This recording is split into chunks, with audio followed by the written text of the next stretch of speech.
So I brought my kids downtown Ottawa. My father used to take us growing up. And I was waiting for that moment of silence, and it never came. The speaker system was full of static. I can't understand how a country of the magnitude of Canada can't run a speaker system. Only thing I can think of is that Trudeau does not care at all about the military arm of our country. The defensive posture, of course, we know that funding has been cut. And I was waiting for the Lord's Prayer or any kind of prayer, and it never came. Instead, what we got was a lecture about diversity from a rabbi. Now, this rabbi, I would have accepted even his prayer. That would have been great. I accept prayers from all faiths because, you know what, the more blessings, the better.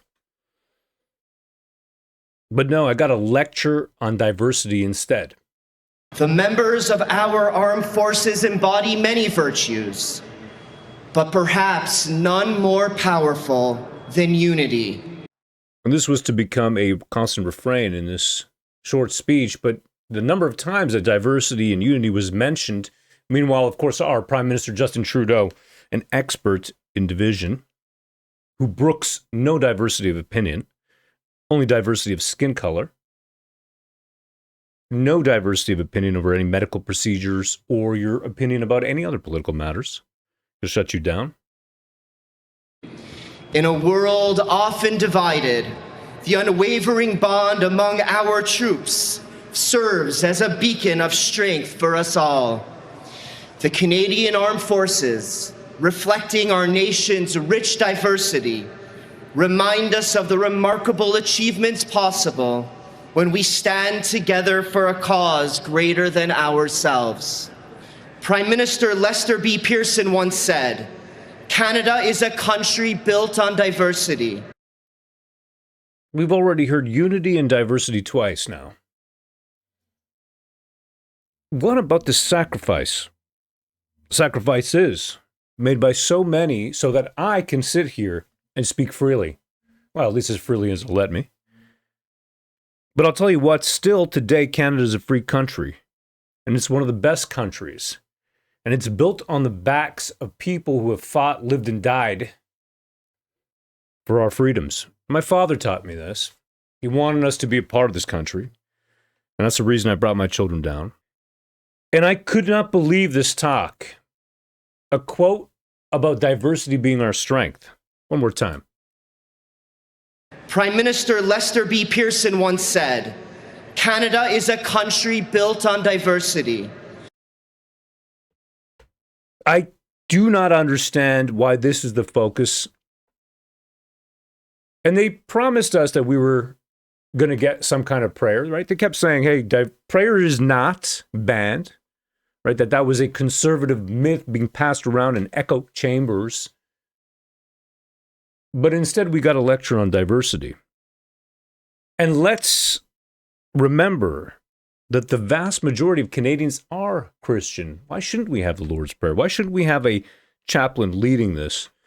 That didn't hurt me any, even though I wasn't a Christian listening to it. Why shouldn't we hear the Lord's Prayer or hear some kind of prayer by somebody who can fill us with that feeling, that understanding, that feeling? We didn't get that today. We didn't get that feeling. I wasn't emotionally evoked, touched. I wanted to be touched. I wasn't touched. No, instead I got a diversity lecture. But diversity requires responsibility to each other, to our country, and to our future. Imagine soldiers advancing under fire, trusting each other with their lives. Differences in background, belief, or experience fade in the face of their unity. Bound by a commitment to one another, they live by the creed, "No soldier left behind," honoring every comrade, regardless of race, religion, or orientation. I just... Oh, man. Maybe it's me. You tell me in the comments. Maybe it's just me. But what is this, the orientation? And I don't want to always be pigeonholed into my skin color, into my background and ethnicity. Can we not talk about, at least on this day, of all days, Remembrance Day, lest we forget, can we not talk about the sacrifices made by the old stock Canadians? People whose grandfathers have passed or who have been severely mentally affected. I was speaking to a good friend of mine and she was telling me this.